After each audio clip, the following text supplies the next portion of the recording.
Yuan 3. Bölüm.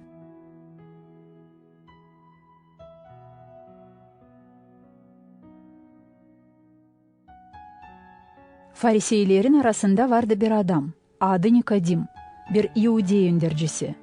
O geldi Yesus'a gece vakti da dedi, "Öğretici, biz biliriz hani sensin öğretici. Allah'tan gelmez yere kimse yapamayır o nişanları, hani yapırsın sen. Eğer olmarsaydı Allah onunla."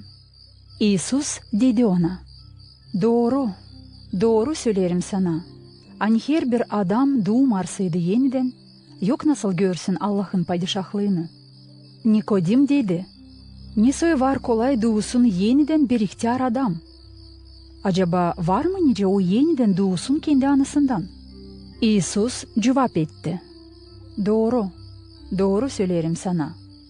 Hani eğer doğmarsaydı bir kimse sudan hem duhtan, o yok nasıl girsin Allah'ın padişahlığına. Ne doğulmuş yetten, o yet, ama ne doğulmuş duhtan, o duh. Şaşma buna hani derim, lazım duasınız yeniden. Rüzgar eser, nereye ister. İşitirsin onun uğultusunu ama bilmersin nereden gelir, hem nereye gider. Hep öyle olur herkesinden, kim duhtan doğulmuş. Nikodim dedi, "Nesi var nasıl bu olsun?"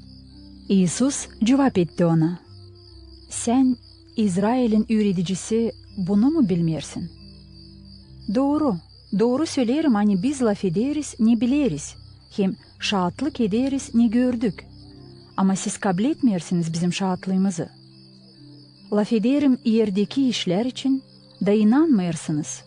Nasıl inanabileceğiniz eğer laf ederseydim gökteki işler için? Kimse göke kalkmadı, ondan kare kim gökten indi.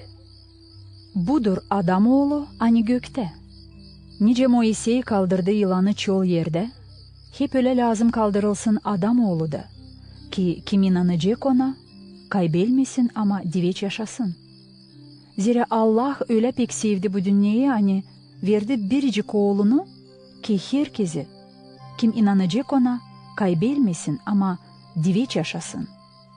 Hakkına hani Allah yollamadı oğlunu bu dünyaya, ki dava kessin dünyaya ama onun aşırı dünya kurtarılsın. Kim inanır ona, dava olmayacak. Ama kim inanmıyor, o dava oldu şimdiden sonra zira inanmadı Allah'ın biricik oğluna.